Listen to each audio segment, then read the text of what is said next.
Exams முடிஞ்சு career கவுன்சிலிங்க்கு பசங்க வரும்போது அவங்கக்கிட்ட நம்ம கேட்போம், டேய் உனக்கு என்னடா ஐடியா இருக்குது, நீ என்னடா யோசிச்சு வச்சுருக்க அப்படின்னா, சம்டைம்ஸ் அவங்களுக்கு ஏதாவது இருந்துச்சு அப்படின்னு சொல்லுவாங்க, இல்லைனா கன்ஃபியூஸ்டாக இருக்குது அப்படின்னு சொல்லுவாங்க. அப்போது நான் பெருசாக ஆக்சுவலாக கரெக்ட் ப்ரொசீஜர் என்னவாக இருக்கும் கூட பேரண்ட்ஸோட ஒப்பீனியன்ஸ் அண்ட் சஜஷன்ஸை நம்ம கேட்டுக்கிறது.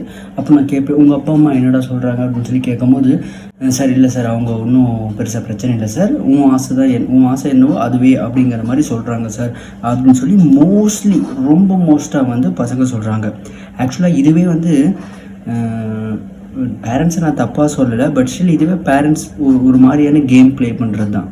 ஏன்னா கண்டிப்பாக அவங்களுக்கு ஹானஸ்ட்டாக ஒரு ரிவ்யூ இருக்கும். அவங்களுக்கு ஒரு ஒப்பீனியன் இருக்கும், என் குழந்தை இது படித்து இந்த வேலைக்கு போகணும், இல்லைனா யார்கிட்ட கேட்டு வச்சுருப்பாங்க, இல்லைனா யாராவது பேசுகிறத கேட்டிருப்பாங்க. அவங்க அவங்க அவங்க சர்க்கிள்குள்ளே அவங்க வேலை செய்கிற இடத்துல ஏதோ ஒரு இடத்துலேருந்து அவங்களுக்கு ஒரு சஜஷன்ஸ் வந்திருக்கும், இல்லைனா அவங்களே யோசிச்சு வச்சுருப்பாங்க. அது அவங்க பசங்கக்கிட்ட சொன்னால் அவங்க ஒத்துக்க மாட்டாங்க, அவங்க கேட்க மாட்டாங்க அப்படிங்கிற ஏதோ ரீசன்ஸ்னால அவங்க என்ன பண்ணுறதில்ல, அது கொண்டு போகிறதில்ல. ஆனால் அது கொண்டு போகாமையே அது பண்ண வைக்கிறதுக்கான அந்த சைக்காலஜிக்கல் பிளேஸை என்ன பண்ணுறாங்க அப்படின்னா குழந்தைகிட்டே விளையாடுறாங்க. இது நான் அதிகமாக பார்க்குறேன், நாட் 100%, பட் நான் அதிகமாக பார்க்குறேன். அது வேண்டாமே, சொல்லிடுங்க ஓப்பனாக, இது பண்ணால் எனக்கு நல்லாயிருக்கும்னு தோணுதுரா அப்படின்னு சொல்லிடுங்க. ஏன்னா அவனுமே ஒரு young blood like kind of ஒரு கன்ஃபியூஸ்டு ஸ்டேட் ஆஃப் மைண்டில் தான் இருப்பான்.